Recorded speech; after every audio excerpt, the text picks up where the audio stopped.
you're a PR now. Yes. Like, when did you get it? We got it on my 13th birthday. Okay. That was our first one. And then I guess we renewed 5 years later. And then last year I renewed again. And that time I was renewing as a independent from my family. And I've been hearing horror stories over like the past couple of years after COVID, like people who have lived here their whole life not getting PR or only getting 1 year. So I was like, oh God, I might have to leave. I got 5 more years. So I'm like, yes. You ever applied for citizenship or not yet? I've kind of like fantasized about it. Like I've gone on the page and I've like kind of filled it out halfway. I've just never pressed submit.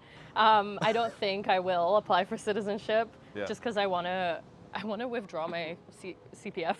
And if I become a citizen, they'll lock it away until I'm 55 and then decide how much I get.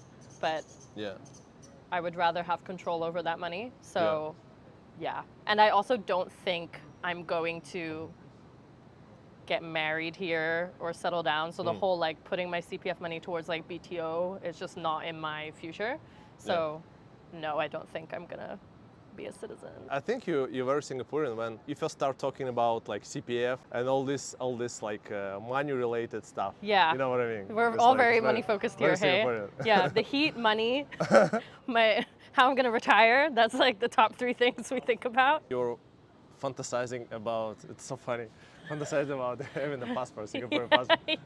Just click a button. No? Yeah, and there it is. I have a little series on my TikTok page where I'm like, this is why I should be given Singapore citizenship. These are all the things I've done in this I just country. watched the part 5. Part 5 was like... where Long Swong. Daisy, I'm not sure why you call me daddy, but thanks. You're welcome, Daddy Wong.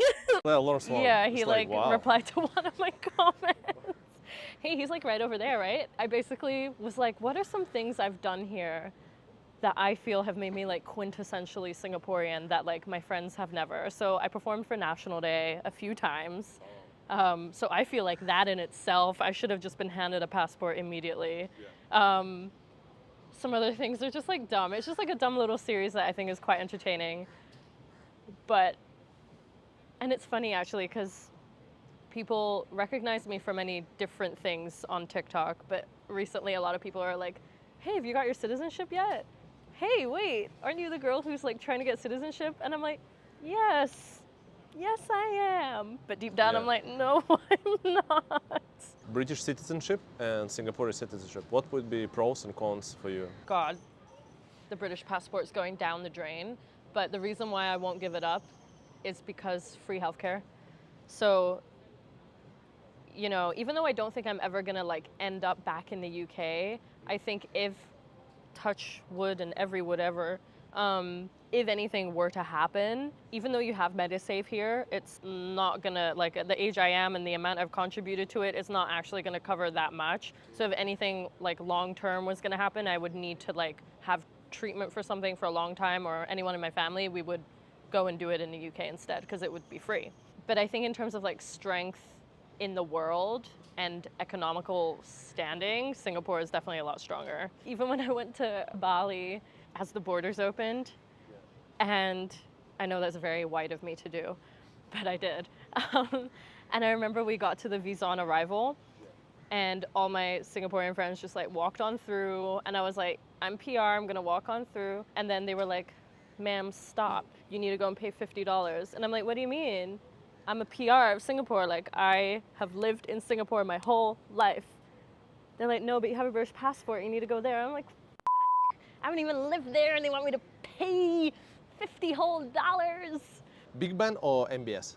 MBS, because actually, you know what? I don't know.